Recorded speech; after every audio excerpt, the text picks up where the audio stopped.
MP राष्ट्रीय उद्यान का पार्ट सेकंड करेंगे, जिसमें हमने 5 आपके राष्ट्रीय उद्यान पिछली वीडियो में कवर करे थे। अब नेक्स्ट जो आपके बचे हुए राष्ट्रीय उद्यान है 6 राष्ट्रीय उद्यान उनको हम कवर करेंगे। चलिए चलते हैं। इसके बाद है 20 राष्ट्रीय उद्यान के बाद माधव राष्ट्रीय उद्यान, जैसे कि मैं देता हूँ यहाँ पर स्टैब्लिश है MP 33 यानी सीपी में। इसकी स्थापना कब हुई थी? 1958 में। इस राष्ट्रीय उद्यान में कौन सी चीजें? सांके सागर झील है, ठीक है, जिसको, ठीक है, सेकंड ये जादव सागर है, और ये नदी कौन सी है इसके पास? मनिहार नदी है, मनिहार नदी है। और इस राष्ट्रीय उद्यान से दो आपके NH-44 और NH-27 यानी कि जो गुजरता है, ठीक है, NH-27 जो कि कानपुर से, उदयपुर से कानपुर की ओर जाने वाला रास्ता है, और NH-44 आगरा बॉम्बे बोला जाता है, जिसको अपन NH-3 बोलते हैं, ठीक है। सांके सागर झील हो गया। फिर इसके बाद जॉर्ज कैसल बदेलखंड और सरवाईगढ़ है। संजय राष्ट्रीय, फिर इसके बाद नेक्स्ट पढ़ेंगे संजय गांधी राष्ट्रीय उद्यान जो सीधी और सिंगरौली में। ये राष्ट्रीय उद्यान जो है आपका मध्य प्रदेश और महाराष्ट्र के बीच स्थित है, ठीक, लगी हुई सीमा के बीच स्थित है 1983 में, और ये सीधी और सिंगरौली में है।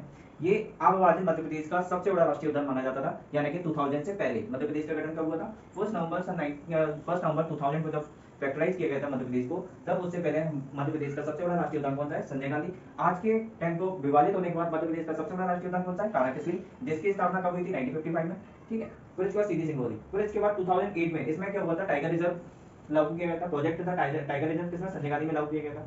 फिर अपन संजय गांधी राष्ट्रीय उद्यान में पढ़ेंगे कि कौन कौन सी चीजें प्रेजेंट है। भुईमाड़ गुफा, ये सबसे ज्यादा पूछा जाता है। भुईमाड़ गुफा किस राष्ट्रीय उद्यान में और किस जगह? भुईमाड़ गुफा कहां पर है? भुईसी से याद कर लो, भुईसी। सी मतलब क्या होता है? सीधी, और क्या होता है? सीधी और सिंगरौली। और भुईमाड़ गुफा कहां में आती है? संजय में, संजय राष्ट्रीय उद्यान में। फिर इसके बाद नेक्स्ट पढ़ेंगे अपन गिद्दा पहाड़। गिद्दा पहाड़ कहां पर है आपका? संजय गांधी राष्ट्रीय उद्यान में, ठीक है। अपने गिद्धों की गणना के लिए प्रसिद्ध एक राष्ट्रीय उद्यान पढ़ा था, वो कौन सा राष्ट्रीय उद्यान था? पन्ना राष्ट्रीय उद्यान।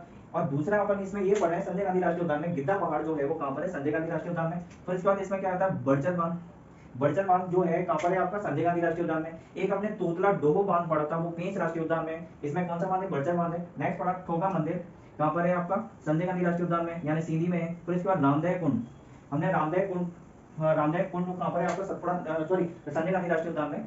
इसके बाद हमने लास्ट है कन्हैया दह कहां पर है आपका? संजय गांधी राष्ट्रीय उद्यान में, ठीक है। ये थे आपके संजय गांधी राष्ट्रीय उद्यान से रिलेटेड फैक्ट, ठीक है। फिर नेक्स्ट चलेंगे हम सतपुड़ा राष्ट्रीय उद्यान, ठीक है। सतपुड़ा राष्ट्रीय उद्यान जो था 1981 में इसको एस्टैब्लिश किया गया, ठीक है। इसमें क्या कहता है? इस राष्ट्रीय उद्यान के अंतर्गत बायोस्फीयर यानी पचमढ़ी बायोस्फीयर रिजर्व आता है, ठीक है। इसमें क्या है? तवा जलाशय, ठीक है। और सबसे ऊंची चोटी जिसे बोलते हैं धूपगढ़ की चोटी, जिसकी ऊंचाई कितनी है? 1350 यानी 1350 किलोमीटर यानी कि इसकी हाइट है, ठीक है। इसमें कौन कौन सी चीजें हैं? 2 से 3 से 4 यानी पर्यटन स्थल काफी ज्यादा है, मड़ई पर्यटन और पचमढ़ी और चूना, ठीक है। ये थे सतपुड़ा से रिलेटेड फैक्ट, ठीक है। अपन चलेंगे 4 ओंकारेश्वर राष्ट्रीय उद्यान। ओंकारेश्वर राष्ट्रीय उद्यान की स्थापना कब हुई थी? 2010 में। 2017 में इसमें डायनासोर से रिलेटेड इसमें अवशेष मिले, जीवाश्म मिले। इसमें नदी कौन सी है? बाघ नदी। ये थोड़ा सा इंपॉर्टेंट हो जाता है, यहाँ पर नदी कौन सी है? बाघ नदी, जो आपकी कहां पर बहती है? आपके ओंकारेश्वर राष्ट्रीय उद्यान में बहती है, ठीक है, जो डायनासोर के इसमें अवशेष मिले।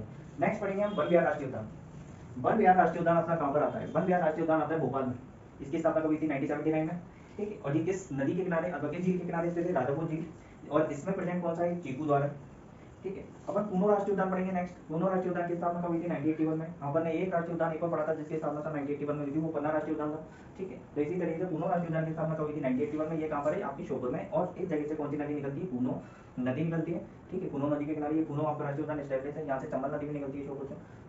नेक्स्ट पढ़ेंगे, हाँ नेक्स्ट ये हमारे थे पूरे राष्ट्रीय उद्यान से रिलेटेड मेरे फैक्ट। इसके बाद हम अभ्यारण्य को कवर करेंगे नेक्स्ट वीडियो में, बट थोड़ा सा मैंने कुछ अधिनियम लिखे हुए हैं इससे रिलेटेड, तो उस पर डिस्कस कर लेते हैं, ठीक है। इसमें जो टाइगर सफारी थी 2016 में मुकुंदपुर में, सबसे पहले टाइगर सफारी 2016 मुकुंदपुर, यानी कि मुकुंदपुर हमेशा प्रसिद्ध कहां पर है? रीवा में प्रसिद्ध है। और मुकुंदपुर आता किस जगह पर है? बघेलखंड के पठार में। पूछा जाता है आपसे पठार कौन से पठार के अंतर्गत आता है, तो बघेलखंड के पठार के अंतर्गत आता है। ये बिंद नामक एक सफेद बाघिन यानी व्हाइट टाइगर के लिए सबसे ज्यादा प्रेजेंट है, जो प्रसिद्ध है बघेलखंड का पठार। फिर इसके बाद कुछ अधिनियम पढ़ेंगे जिसे बोलते हैं जल प्रदूषण अधिनियम।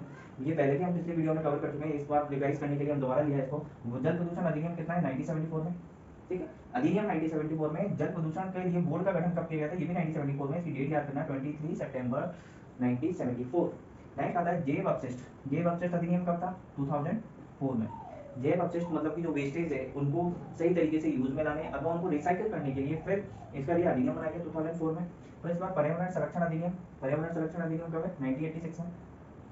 अपन ने वायु बोर्ड अधिनियम पढ़ा था, वायु प्रदूषण बोर्ड अधिनियम, वो भी कब था? 1981 में। याद रखना है उसके इंपोर्टेंट पे, को रिलेट करके पढ़ते रहो तो चीजें याद ज्यादा रहती हैं। पर्यावरण संरक्षण अधिनियम कब हुआ था आपका? 1986 में। फिर इसके बाद ये ज्यादा पूछा जाता है जैव विविधता अधिनियम। जैव विविधता अधिनियम कब हुआ था? 2002 में। जैव विविधता अधिनियम कब हुआ था? 2 में। और इससे रिलेटेड पूछा जाएगा कि जैव विविधता अधिनियम कब पारित किया गया था? सन 2004 में। इससे 3 फैक्ट हैं, अधिनियम सन 2002 में, बोर्ड सन 2000 पारित कब किया गया था? 2004 में। और इसके लिए बोर्ड की स्थापना कब की गई थी?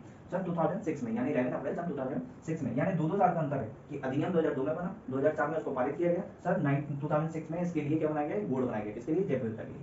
फिर उसके बाद इको पर्यटन बोर्ड है, वो कब स्थापना की गई थी आपकी? 2005 में। इको पर्यटन बोर्ड की स्थापना कब की गई थी? 2005 में। क्वेश्चन आता है आजकल ईयर ना पूछते हुए आजकल डेट भी ज़्यादा पूछी जा रही है। 17 जुलाई सन 2005 में इसकी क्या की गई? स्थापना की गई। एक होता है आपदा प्रबंधन अधिनियम, सन 2005 में आपदा प्रबंधन अधिनियम, ये भी कंसेप्ट आता है कि आपदा प्रबंधन अधिनियम कब है? 2005 में। और इसके लिए बोर्ड का गठन कब किया गया था? 5 सितंबर 2007। 5 सितंबर 2007। ठीक है, एक आपदा प्रबंधन संस्थान है। आपदा प्रबंधन संस्थान क्यों लागू किया गया था? क्योंकि हमारे 2 दिसंबर 1984 में मिथाइल आइसोसाइनेट का रिसाव हुआ था, जिसमें यूनियन कार्बाइड फैक्ट्री में, भोपाल में। तो उससे रिलेटेड जो जितनी त्रासदी मची हुई थी, इसके कारण से मध्य प्रदेश सरकार ने एक बोर्ड का गठन किया, जो 1987 में इसको आपदा प्रबंधन बोर्ड के नाम से जाना जाता है। तो इसको स्टैब्लिश किया। ठीक है, और एक फैक्ट और है, जो आपकी सफेद बाघ निभा में जो सबसे पहले किसने देखा था? जेबी बघेलखंड में आता है। तो सबसे पहले किसने देखा था? महाराजा मार्तांड ने। वो कब देखा था? 28 मई सन 1951 को। ठीक है फ्रेंड। और नेक्स्ट इस जगह लिखा हुआ एक फैक्ट है, जब आरक्षित क्षेत्र जो मध्य प्रदेश में स्टैब्लिश है वो कहाँ पर है? आप याद रख लेना। सबसे पहला पचमढ़ी 2199, दूसरा होता है आपका अमरकंटक 2005 में, फिर उसके बाद आता है पन्ना 2011 में जैव आरक्षित क्षेत्र घोषित किए गए। ठीक है, पन्ना के ये आपके जैव आरक्षित क्षेत्र से रिलेटेड इंपॉर्टेंट फैक्ट है, स्टडी कर पूछे जाते हैं। ठीक है, तो हमारे जो विभाजन होने के बाद हमारे 2 जैव आरक्षित क्षेत्र घोषित किए गए, वो कौन कौन से थे? पन्ना और अमरकंटक 2011 और 2005 में। इससे पहले सबसे पहले कौन था? हमारा पचमढ़ी था, 1999 में इसका स्टैब्लिशमेंट किया गया था जैव आरक्षित क्षेत्र का। ठीक है, ये था मेरा वीडियो आपके राष्ट्रीय उद्यान से रिलेटेड, बचे हुए राष्ट्रीय उद्यान को मैंने इसमें कवर किया। अगर मेरा वीडियो अच्छा लगा तो like channel, subscribe to my channel, और कमेंट में आप अपना फीडबैक देना ना भूलें। Thank you.